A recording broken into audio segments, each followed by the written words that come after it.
Thank you, Mr Acting Deputy President. I rise to also make a statement as we prepare for the first anniversary of the National Apology for Forced Adoptions tomorrow, the 21st of March. Mr Acting Deputy President, we have heard the voices which were silenced for far too long, the voices of those deeply and profoundly affected by forced adoption practices which were unethical, dishonest and illegal. I was profoundly honoured to be a part of the Senate Community Affairs Committee inquiry into the Commonwealth's contribution to the former forced adoption policies and practices, the report of which helped bring about the apology that we reflect on today. The committee heard stories from mothers, fathers, adoptees that had the sacred bond between parent and child broken. We heard accounts of improper use of drugs by medical staff and even cases of young women being shackled whilst birthing. We heard accounts from many mothers who were denied the most natural and simple instinct of a parent, that being the chance to touch and hold their babies. We heard accounts from mothers who were not informed of their rights and from those that were not given the opportunity to provide consent to the adoption. We heard from the children, now adults, who were denied the opportunity to grow up knowing their parents, knowing the truth. We heard accounts from fathers who were barred from the place of their child's birth and prevented from being recognised on birth certificates. In Hobart, at the public hearing of the Senate inquiry, one mother stated, and I quote, "I'm going to be a fighter and a warrior here today, and I am concerned to talk about what I think now needs to happen to restore our dignity to us." End quote. I think that this mother and all others who have shared their stories are fighters and warriors. To those who fought to be heard, who fought for justice, we heard you and we thank you. In giving the apology for forced adoptions on behalf of the Australian people, the former Prime Minister Julia Gillard said, and I quote, "We offer this apology in the hope that it will assist your healing and in order to shine a light on a dark period of our nation's history."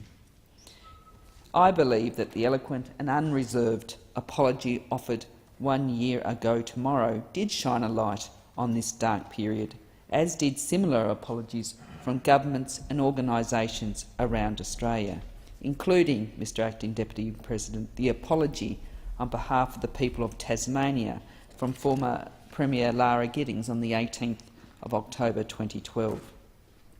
But it was those who fought to have their accounts heard that first turned on this light. So I sincerely thank those who shared their accounts, including those who contributed to the inquiry. Thank you for turning the light on. It is now up to all of us to not turn away from what we see, to acknowledge the unethical, dishonest and illegal practices of the past and the ongoing pain and suffering of those affected. It is now up to us to do all within our power to ensure these practices are never repeated.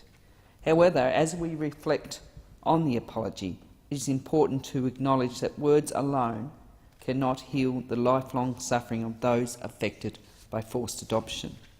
When the former Prime Minister made the national apology, it was also announced that the federal government would provide $5 million to improve access to specialist support and record tracing for those affected by forced adoptions and would work with the states and territories to help improve these services. $5 million in funding to enable mental health professionals to better assist in providing support for those affected by forced adoption. And a further $1.5 million was provided for the National Archives of Australia to deliver a website, an exhibition and education program to increase awareness and understanding of experiences of individuals affected by forced adoption practices and to share the experiences of forced adoption. This is an important step to ensure that the horrific events of the past are never forgotten and never repeated. And I was privileged to be able to attend the launch of the website this morning and hear from the Minister and Mr David Fricker, Director-General of the National Archives of Australia, and Professor Mission, Chair of the Forced Adoptions Implementation Working Group.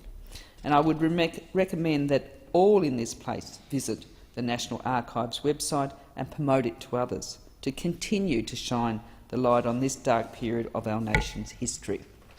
I congratulate those who have been involved in this project, both those from the National Archives, the Implementation Working Group, which of course includes my colleagues in the Senate, Senator Moore, Senator Seawood and Senator Boyce, and those others that have contributed to the development of this website.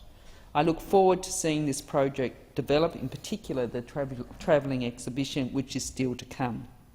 This project is a part of the $11.5 million investment over 4 years. The federal government announced to assist those affected by forced adoption practices as part of its response to the recommendation of the Senate inquiry report.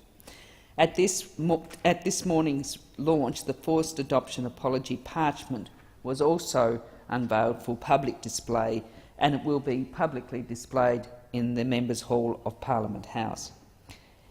Hanging this parchment in Parliament House demonstrates the importance this Parliament places on the apology.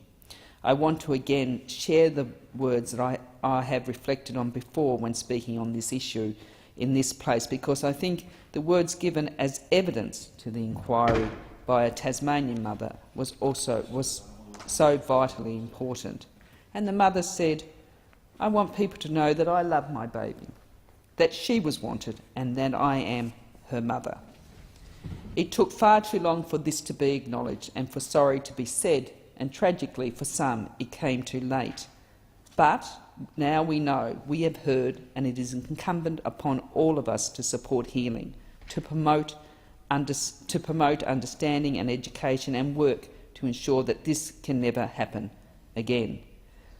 I wish to finish by reflecting on Prime Minister Gillard's concluding words of the national apology, and as Senator Seawood said in her contribution, and I quote, "With profound sadness and remorse, we offer you all our unreserved apology."